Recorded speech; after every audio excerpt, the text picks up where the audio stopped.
Hello, welcome.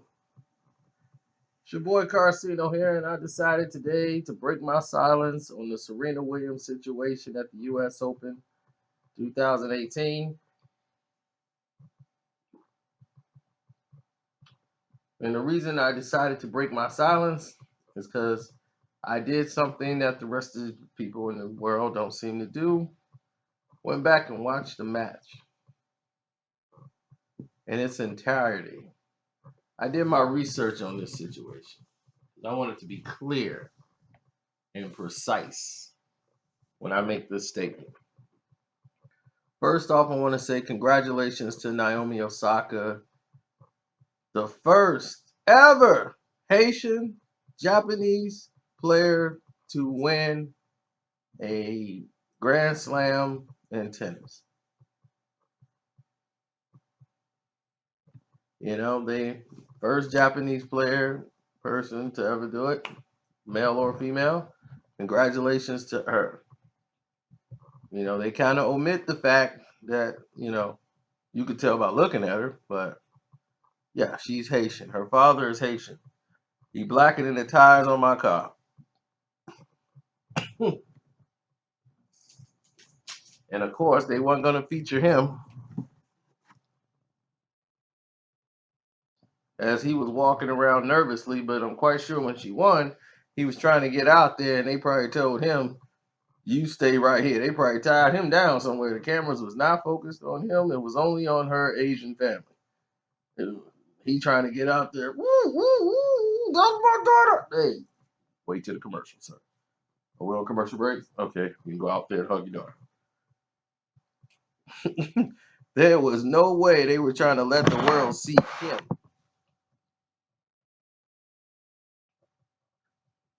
Now, back to the issue at hand. Serena was down. She was down. She lost the first game 6-2. She was playing like crap the entire game. She was. She was not sharp. She was all over the place. Watching her play. And she was getting coaching. Whether she wants to acknowledge it or not, she was getting coaching from her coach. You know how I know that? Because the coach said it. At the end of the game, he admitted, yeah, I was coaching, but everybody else do it. And don't nobody say nothing. This is the first time it's ever been called against me. And see, this is where tennis has got to make a rule stand. Okay? They have to make a rule of standard to say this is what can happen and this is what don't happen. Can't do it to certain players and not others. And then the rule is like hazy. So she was under the impression she did not get, because she said, I understand why you would think that was, coaching. But she didn't know that he had already gave her a warning for that. She thought just because she said something, because she's Serena Williams, and she just said, well, I told you I don't cheat. He was like, yeah, but I've already gave you a warning. So when she broke her racket off a mistake she made, a fault on her part, double faults, she cracks her racket. So the whole thing is all constituted around her play. Then she just mentally collapsed when she finds out she's losing a point. That even when she was doing good, she breaks her own momentum by going over there arguing with the officials and everything. Then she ends up losing a game set because she continues to argue. Now, was this guy obsessive? Ramos? Yes, he was obsessive. Especially the last one, the game point in a championship final. You don't do that. I'm quite sure they'll have a conversation with him. Now, was the warning for coaching valid? I would say so. Was her breaking the racket, which was another warning, and it results into a point being lost? Absolutely. Did I think she do enough to lose a game set? No, no. I don't think she said enough. That was just him being frustrated because of the way she was talking to him. Then she kept saying this wouldn't have happened to me if I was a male. You don't do this to males. That is false. This guy has done this and been very consistent, calling the same thing against males.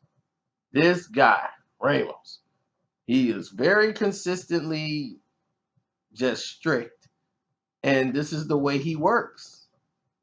So you, as Serena Williams, I am disappointed. And I'm saying disappointed because you made yourself look like a sore loser because you trying to talk about I'm standing up for women's rights and this is sexist. Tried to make it into a sexist thing when no, the guy was just excessive and assess it for what it is. It's not a sexist thing. He didn't do it to you because you were a woman. He does this to everybody. But you being Serena Williams, I'm disappointed in you because you mentally caved. You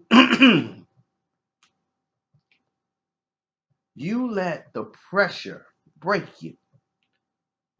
And it seems to always happen whenever you don't get a call going your way, and whenever you're playing a bad game, you find a reason to get upset with the referees, and you can't fight through the adversity, and you let it dominate you through your games. That's not a true champion to me. A true champion should fight through the adversity. They say, okay, everybody's against me. I gotta focus, block my anger out, and be able to play and execute. Those are what the greats do. They're not gonna get defeated because the guy's calling a couple of points and it ain't going my way. Okay, show him by winning. That's what you do. You step your game up. You don't sit there and cry. If I was a man, you wouldn't do this. This is because I'm a woman and you about to cry. You about to cry over this? You cry. Don't let them see you cry. Oh my God. I was so disappointed that she has been champion and have played all of these years, and to have that happen, it irritated me.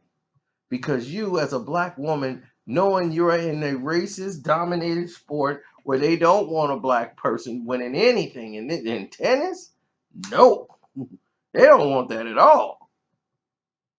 You and Venus have changed the game and the sport altogether. There are more African Americans playing tennis now than ever.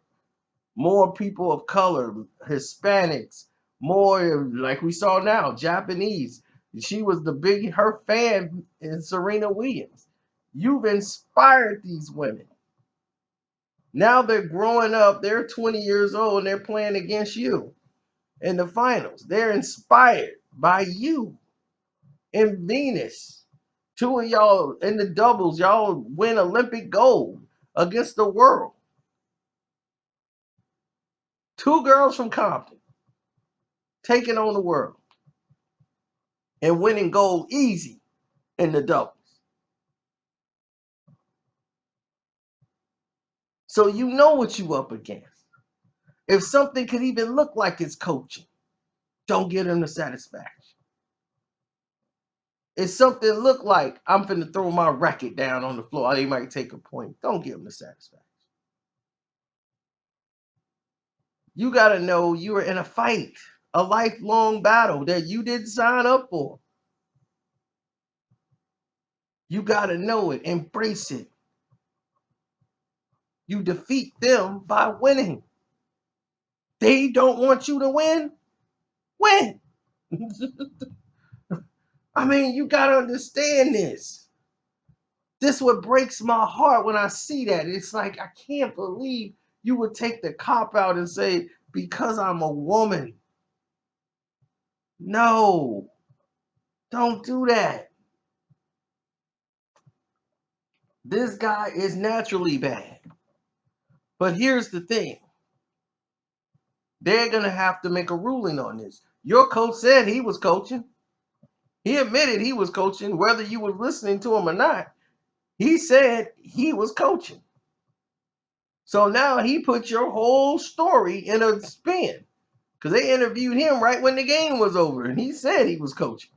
Now, when y'all got back to the locker room, he's probably not going to say that again, but he said it then. But he said, hey, Rafa, Nadal, and all these other guys, his coaches and all them, they did the same thing I do. They never called that on them. Why would they call it now? Because you got this guy.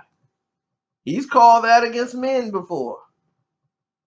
I think he called it on Nadal. If I'm not mistaken, he called some on Nadal. He has called all these penalties on men before. He has always been the same type of person he's always been. Matter of fact, the US Open officials have checked everything that he did. Not only did they stand by what he did, they fined Serena Williams. So if they stood by the official, he must did his job. He got somebody he got to answer to. So whether you think it's a knock on your character, Serena, your coach admitted to coaching, but there's no excuse to break down on the court. Naomi was outplaying you today. Well, that day. She was outplaying you. And that was ended up being the result of the game. You were outplayed. And you were frustrated because you were outplayed because you made mistakes. Whether fighting to get through it and overcoming these mistakes, your frustration led you through desperation, and you needed an outlet. You needed someone to vent to, and this ref was it. You couldn't let it go even when it was done. You had to continuously talking about this guy owes you an apology. How would he owe you an apology when you tell him, I see how you would think that was coaching? So if you can see why he thought it was coaching, what did he owe you an apology for? Your excessiveness going after him gave him a reason to say, well, now I can just take another point and call it a games match, because you call me a thief and all kind of stuff. So it doesn't help. It just created a bigger distraction to the game that didn't need to be. So Serena's weakness has always been that, her temper, letting it define her, letting it get the best of her. Now, when she's got it on cruise control and everything's going great, excellent. But when she does that, it hurts my heart to see that happen to Serena. Because she should know better by now.